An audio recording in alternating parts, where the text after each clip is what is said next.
Ya halo teman-teman semua, jadi di sini gua akan menjelaskan konsep long dan konsep short ya teman-teman ya. Jadi ini gua udah mencari konsep ini yang sangat gampang untuk dipahami dan hopefully kalian bisa gampang memahaminya ya. Jadi kalau konsep long sendiri, kalian itu sama kayak spot ya sebenarnya. Kalian akan mendapatkan keuntungan ketika harganya naik. Jadi misalnya gua beli barang gitu ya, beli koin di harga 500, harganya naik ke 1000, gua jual di 1000. Sesimpel itu teman-teman. Kalau yang long, terserah kalian mau pakai leverage atau enggak kali 10 kali 100, gua enggak menyarankan sih sebenarnya, tapi ya terserah. Itu menurut gua ya do your own research aja. Itu kalau yang long. Tapi kalau yang short itu sebenarnya simpelnya adalah kalian itu akan mendapatkan keuntungan ketika harganya turun. Jadi ketika harganya turun, itu kalian bisa dapat keuntungan. Ini sebenarnya untuk hedging ya. Hedging itu istilahnya ya ketika ada nilainya yang turun, itu orang-orang biasanya hedging.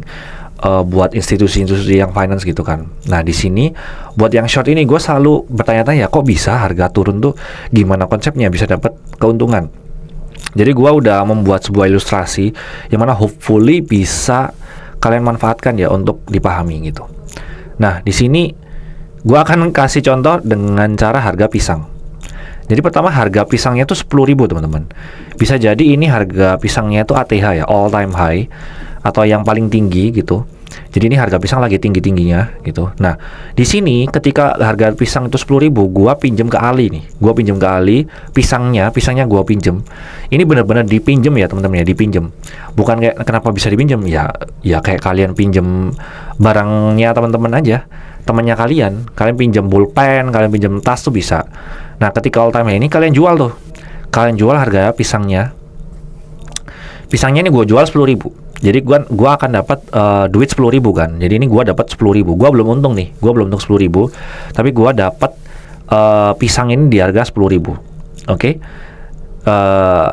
Terus setelah itu gua jual, gua dapat 10.000 rupiah nih, 10.000 rupiah. Nah, ketika harga turun ke 9.000 nih teman-teman. Ini kan pasti all time high, dia akan turun correction kan.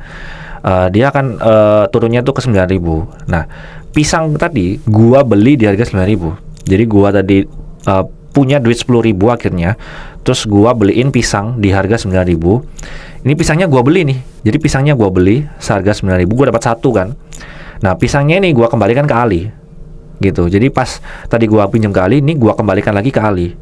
Gitu. Nah, ini di sini gua untung 1.000 karena gua tadi gua tadi jual ya, gua jual pisangnya di harga 10.000, gua pinjam ke Ali, gua jual 10.000. Ketika harganya turun ke 9.000, ini biasanya pas musim panen raya gitu. Pas musim panen raya harganya jadi 9.000. Ini gua beli nih. Pas di harga 9.000 gua beli pisangnya gua beli. Jadi gua kalau ngembalikan ke Ali itu harus dalam bentuk pisang ya, teman-teman ya. Nggak bisa harga duit kayak gini. Karena gua pinjemnya pisang gitu. Nah, ketika gua beli di 9.000, gua kan ada sisa duit 1.000 nih. Ya udah, ini jadi keuntungan gua. Gitu, teman-teman. Jadi kurang lebih sebenarnya mirip kayak gitu ya, teman-teman ya. Jadi ketika kalian nanti pas melakukan short, misalnya kalian short ke BTC gitu ya, atau Bitcoin gitu. Ketika kalian short Bitcoin, itu kalian sebenarnya lagi membeli atau minjem ya. Minjem itu Bitcoinnya si broker gitu, broker atau ya exchange lah ya. Ketika kalian pinjam, ini correct me if I'm wrong juga ya, ini setahu gua aja. Jadi ketika kalian pinjam Bitcoinnya ke broker, kalian jual di harga misalnya 100.000 gitu ya. Kalian jual di harga 100.000, kalian dapat tuh duit 10.000. Ini di belakang layar ya. Ini di belakang layar, teman-teman. Jadi sebenarnya kalian belum dapat duitnya itu atau belum dapat untungnya. Nah, ketika harganya turun mungkin sampai ke 90.000 gitu ya, Bitcoin ke 90.000, itu kalian beli.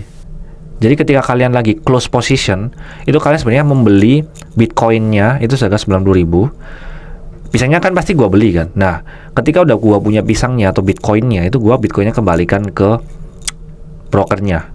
Gitu, yang mana gua udah untung 1.000 nih. Atau jadi misalnya 100.000 ke 90.000, jadi gua untung 10.000.